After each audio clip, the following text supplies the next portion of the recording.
Women India movement की Bengaluru district committee ने central और स्टेट हुकूमतों की महंगाई बढ़ाने वाली पॉलिसियों के खिलाफ सख्त एहतजाज का ऐलान किया और कहा कि आवाम पर मुसल्लत किया गया ये माली बोझ नाकाबिले बर्दाश्त हो चुका है। मरकजी हुकूमत बीजेपी ने रोज़मर्रा की ज़रूरी चीज़ों की कीमतों में इजाफा करके गरीब आवाम की कमर तोड़ दी और रियासती हुकूमत कांग्रेस ने बिजली, दूध, पानी और बसें महंगी करके ज़िंदगी को और मुश्किल बना दिया है। मेट्रो किरायों में इजाफे ने शहरियों को मजबूर कर दिया कि वो महंगी ज़ाती गाड़ियों का इस्तेमाल करें, जिससे ट्रैफिक और आलूदगी के मसाइल बढ़ रहे हैं। सेंट्रल और स्टेट हुकूमतें एक दूसरे पर इल्ज़ामात लगाकर आवाम का ध्यान असल मसाइल से हटा रहे हैं। विमेन इंडिया मूवमेंट ने हुकूमतों को खबरदार किया कि अवाम अब मज़ीद खामोश नहीं बैठेंगे। मीडिया से बात करते हुए कहा गया कि विमेन इंडिया मूवमेंट की तरफ से एहतजाजी रैलियां, मुजाहरे और अवामी मीटिंग्स का एहतमाम किया जाएगा। अवाम से अपील की गई है कि वो इस तहरीक में बढ़ चढ़ कर हिस्सा लें और अपनी आवाज़ बुलंद करें। Sumaiya, Bengaluru district president. खुलेआम दिन दहाड़े एक लूट है अवाम से, ये हमारी सरकार खुलेआम लूट रही है।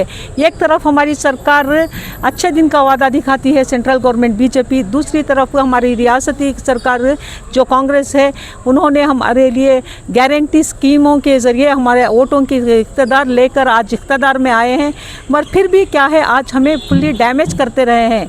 देख, आप सोच समझ सकते हैं कि आज हमारे अनएम्प्लॉयमेंट जितनी तरीके से हिंदुस्तान में फैल चुका है, इसके बावजूद कीमतों में और बढ़ोतरी, तो एम्प्लॉयमेंट्स में भी हमने बढ़ोतरी चाहिए। तो इधर फाइनेंशियली आदमी बैक होते जा रहा है, गरीब इंसान और गरीब होते जा रहा है। जैसे कि आप समझ सकते हैं, जैसे आम अमीर इंसान और अमीर हो रहा है, जैसे अंबानी हो या अडानी हो। आज हिंदुस्तान की आम जनता और बैकवर्ड होती रही है। एक तो फाइनेंशियली हम लोग बैक हैं अनएम्प्लॉयमेंट की वजह से, इस पर इन लोगों ने हमारे पर ये ज़्यादती की है। तो इंशाअल्लाह फ्रीडम पार्क में हमारा एक प्रोटेस्ट रहेगा।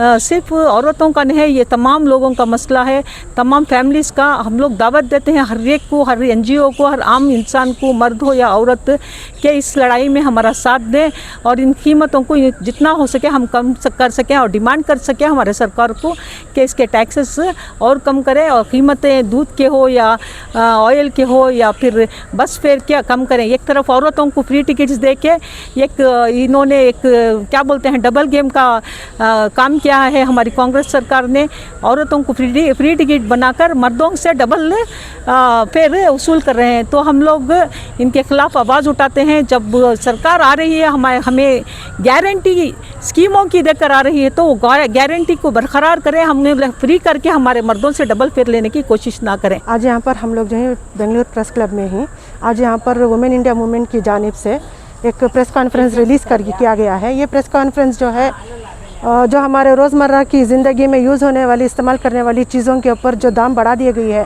गवर्नमेंट के तरफ से, उसके लिए हम लोग जो ही 18 तारीख से लेकर 20 अप्रैल तक जो है हमारा एक कैंपेन हम लोगों ने शुरू किया है। और इसमें हम लोग चाहते हैं कि आम जनता भी हमारा साथ दे और आवाम को पहले ये बात आवाम को पहुँचे कि हमारी रोज़मर्रा की ज़िंदगी में क्या क्या उतार चढ़ाव आए हुए हैं। जैसे कि हमारी गवर्नमेंट ने जो है हमें पहले तो दिलासा दिया कि वो हमारे औरतों को खासकर जो स्कीम्स दिए हैं उसमें औरतों को फ़ायदा है, लेकिन वो फ़ायदा किसके लिए पहुंचा है ये तो हम लोग नहीं जानते। अब रोज़ काम करने वाली औरतें ही जो मज़दूरी करती हैं, कूली के काम करती हैं, उन लोगों के लिए सभी ये बहुत मुश्किल का वक्त होगा कि एक आधा लीटर का दूध भी अगर उनको ख़रीदना पड़ रहा है तो उसके लिए उन्हें 4 रुपये एक्स्ट्रा देना पड़ेगा। और बहुत से घरों में आम जैसे कि हम लोग जानते हैं, आम लोग जो हैं सुबह की शुरुआत चाय और कॉफ़ी से करते हैं, लेकिन दूध के ऊपर ही इतना बढ़ा दिए गए हैं कि हम लोगों को सोचना पड़ रहा है कि दूध आधा लीटर ख़रीदें या कितना ख़रीदें। मामूली हम लोग दूध के वास्ते सोचना पड़े। एक तो अनएम्प्लॉयमेंट की वजह से, काम कम होने की वजह से ऑलरेडी हिंदुस्तान में जो है कई तकलीफ़ों का सामना किया जा रहा है। और इसके ऊपर इस तरह एकदम अचानक से सरकार, दोनों केंद्र सरकार और राज्य सरकार दोनों मिलकर जो है हमारे ऊपर ये एक तलवार लटका दी है। ये एक तलवार ही है आम नागरिक के ऊपर, जनता के ऊपर। अब दिन में हम लोग कई बार बाहर जाना पड़ता है, आना पड़ता है। अगर पेट्रोल का भी दाम बढ़ा दिया गया है और जो हम लोगों की मेट्रो है, मेट्रो के साथ भी जो है इसी तरह की छेड़खानी हुई है। ये देखकर आम जनता जो है अपनी जो इस्तेमाल करने की गाड़ियाँ हैं वो लेकर सहूलत के लिए निकल रही है, लेकिन इससे बच्चों को स्कूल में जाने के लिए ट्रैफिक का सामना करना पड़ रहा है। ये सब सरकार को समझ में नहीं आता। तो ये हमारा गुस्सा भी है, ये हमारे तरफ से सवालात भी हैं सरकार को, लेकिन कोई हमारे सवालात का जवाब देने वाला है या नहीं ये तो हम लोग नहीं जानते। इस कैंपेन और एक प्रोटेस्ट भी हम लोगों ने मुनाकिद किया है, ये हमारे फ्रीडम पार्क में होगा 24 तारीख के दिन जुमेरात को। तो इसमें हम लोग आम जनता को भी दावत देते हैं, सारे NGO से भी हम लोग रिक्वेस्ट करते हैं कि वो हमारे साथ जुड़ें और इस मुहिम में हमारा साथ दें और इसे कामयाब करें। Ayesha Shabbir, Bengaluru north district general secretary.